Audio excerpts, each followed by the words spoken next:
mungkin di kantor keberatan yang mulia, keberatan yang lain. Ya.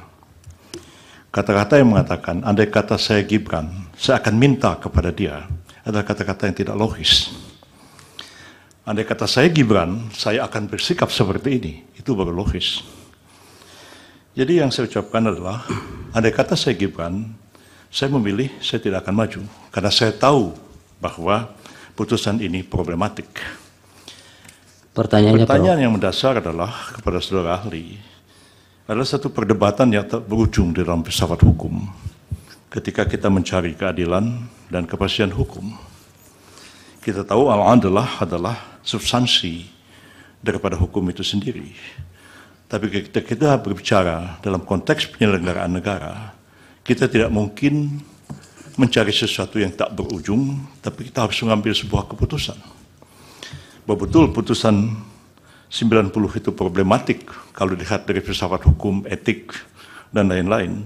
Tapi dari segi kepastian hukum, putusan 90 itu jelas sekali. Pertanyaan saya kepada saudara adalah, ketika saudara menginginkan mahkamah ini lebih substansi membahas sesuatu sampai kepada keadilan yang hakiki, pertanyaannya sampai kapan kita akan menyelesaikan persoalan ini? Kita tahu dalam filsafat hukum persoalan keadilan dan kepastian hukum itu sesuatu yang sulit dipertemukan, tapi ketika kita dihadapkan kepada kasus yang konkret, menurut saudara, apakah kita harus berdebat tentang keadilan yang tak berujung, atau kita harus mengakhirinya dengan sebuah kepastian hukum? Ini pertanyaan saya. Yang mulia. Ya, satu pertanyaan Pak Pari. Ya, terima kasih yang mulia. Pak Aan ya, Pak Prof. Tadi berbicara tentang dasar kewenangan Mahkamah Konstitusi untuk mengadili.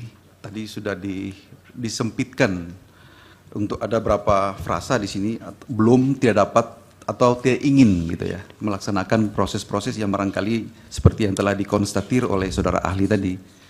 Sehingga dengan demikian Mahkamah dipaksa untuk barangkali mengambil alih persoalan-persoalan seperti itu.